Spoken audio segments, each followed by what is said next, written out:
melaksanakan sharing-sharing keimanan dalam rangka pemenuhan tugas ujian tengah semester Pendidikan Agama Islam dengan dosen pengampu Bapak Sudio Sarjana Sains Magister Agama. Dan izin memperkenalkan diri dari yang paling kanan. Izin memperkenalkan diri, nama saya Muhammad Kusnan dengan NPM 227530027. Izin memperkenalkan diri, nama saya Agda Paling Hidayat Rahmatullah dengan NPM 22753003. Izin memperkenalkan diri, nama saya Rio Romawan, NPM 22753033. Perkenalkan, nama saya Muhammad Sisil Akbar dengan NPM 22753022. Izin memperkenalkan diri, nama saya Febri Zaika Ujaya Saputra dengan NPM 22753016. Izin memperkenalkan diri, nama saya Alfa Nasrul Asidiki dengan NPM 22753004. Perkenalkan, nama saya Rahman Daimawan dengan NPM 22753031. Perkenalkan, nama saya Iqbal Nugraha Pratama dengan NPM 22753019.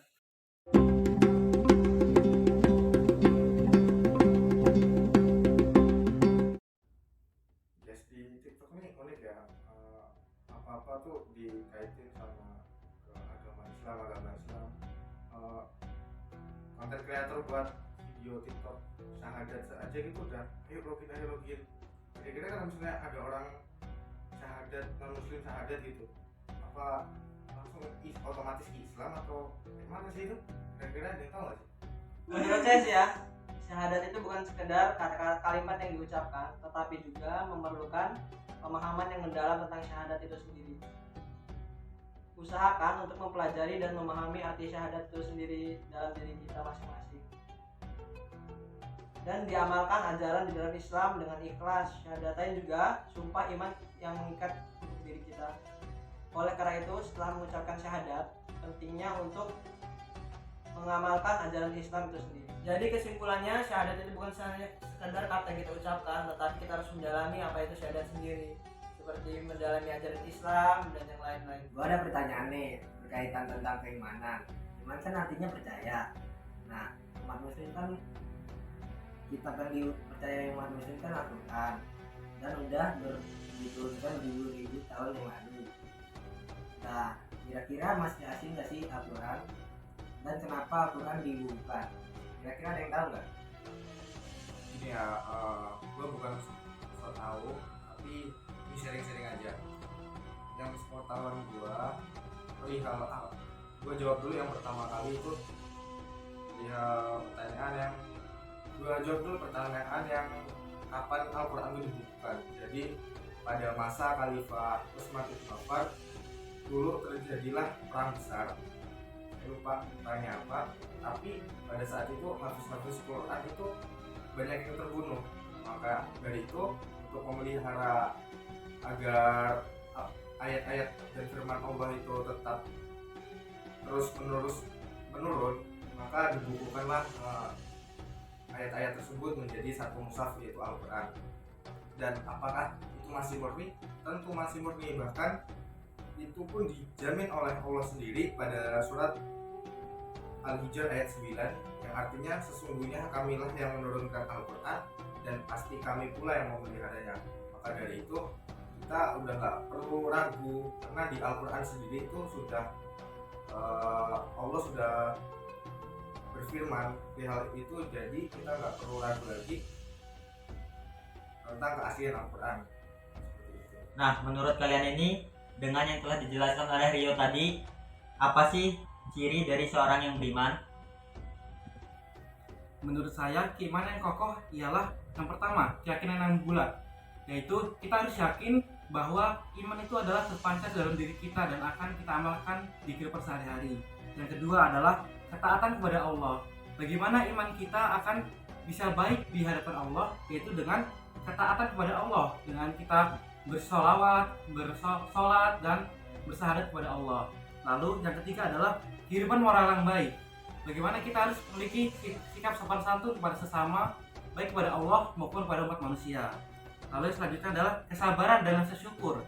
Bagaimana dijelaskan dan diajarkan dalam Islam, bagaimana kita harus bersikap sabar dan syukur atas nikmat yang telah diberikan Allah kepada kita. Jadi gini, gue ada pertanyaan. Menurut pemahaman kalian tentang akhlak yang baik dalam menaati perintah Allah dalam kehidupan sehari-hari itu bagaimana sih? Jadi dalam sudut pandang agama Islam, akhlak yang baik adalah menaati seluruh perintah Allah dan menjauhi segala larangannya. Tidak hanya soal ibadah, tetapi perintah Allah itu meliputi melakukan kebaikan di sekitar kita. Dengan menaati perintah Allah, kita sebagai manusia pasti akan mempunyai akhlak yang baik atau berakhlakul karimah. Masya Allah. Lalu, dari mana kita bisa mencontoh akhlak yang baik itu? Allah Akbar. Tak perlu jauh pusing mencari karena pada hakikatnya Allah mengutus Rasul ke dunia untuk menyempurnakan akhlak manusia. Jadi kesimpulannya, yuk mulai sekarang kita mulai belajar lagi kehidupan Rasul dan menghayati sempurnanya akhlak beliau. Menurut pengetahuan kalian ya, apa sih indikator yang menunjukkan kekuatan keimanan seseorang?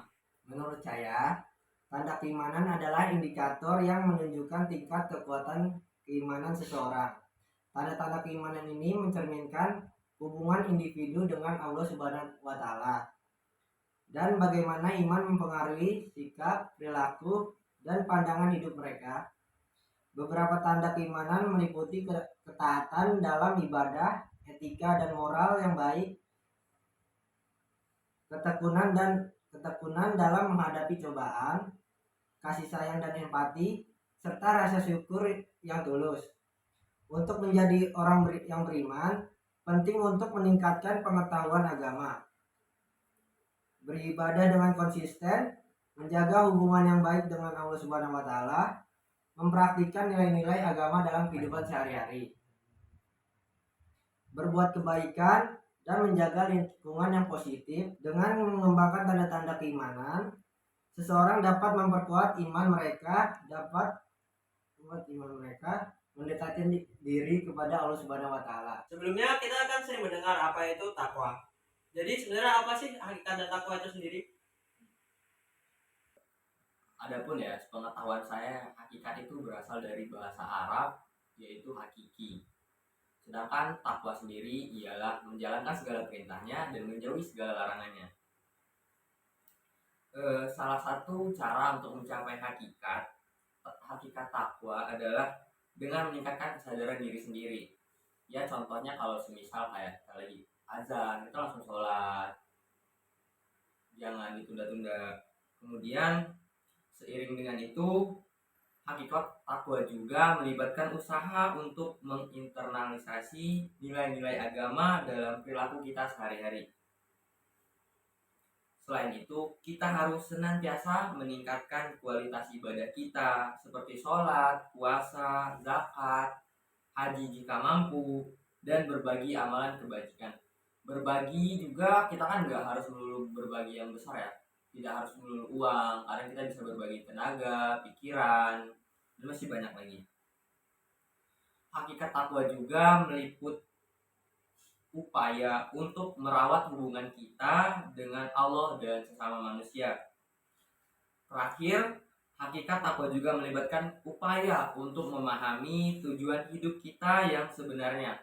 Kita harus memahami bahwa tujuan hidup kita adalah untuk mencari keridhaan Allah dan mempersiapkan diri kita untuk kehidupan di akhirat nanti. Nah, teman-teman, berkaitan dengan iman pasti suatu hal yang merupakan hal yang kompleks karena meliputi hubungan antara manusia dengan penciptanya. Jadi, bagaimana sih konsep dari keimanan itu tersendiri? Menurut saya, keimanan adalah fondasi penting dalam kehidupan agama. Ada beberapa konsep kunci yang ada pada keimanan. Yang pertama, tauhid. Tauhid adalah konsep tentang keesaan Allah. Yang kedua, ada rukun iman. Rukun iman adalah pilar-pilar keimanan dalam agama Islam. Yang pertama, penting iman kepada Allah, malaikat, kitab-kitab, rasul-rasul, hari kiamat, dan takdir baik dan buruk. Yang ketiga, ada kedekatan dengan Allah. Dapat membahas betapa pentingnya menjalin hubungan yang dekat dengan Allah. Yang keempat, ada tawakal. Tawakal adalah kepercayaan penuh dan berserah diri kepada Allah. Yang kelima, ada sabar dan syukur. Sabar dan syukur adalah sikap keimanan yang penting dalam menghadapi cobaan dan nikmat dari Allah. Yang keenam ada istiqomah. Istiqomah adalah keimanan yang teguh dan konsisten. Penting untuk diingat bahwa konsep keimanan ini bersifat universal dan dapat diduplikasi dalam konteks agama manapun. Jadi kesimpulan mengenai konsep iman adalah bahwa iman merupakan hal yang kompleks karena melibatkan hubungan antara manusia dengan sang pencipta. Jadi gini teman-teman, gua ada pertanyaan nih. Sebenarnya susah atau tidak sih membentuk prinsip akhlak mulia? Jadi gini, sebenarnya kalau dibilang susah itu tidak, tapi harus benar-benar dibentuk atas kesadaran diri tentang kelebihan dan kelemahan pribadi. Cara membentuk akhlak mulia juga dengan melihat etika dan nilai-nilai seperti jujur, rasa empati, dan rasa hormat. Yang paling penting untuk diingat bahwa pembentukan akhlak mulia itu harus dengan proses yang panjang dan juga memerlukan kesabaran, ketekunan, dan komitmen yang kuat. Intinya harusnya dalam hati.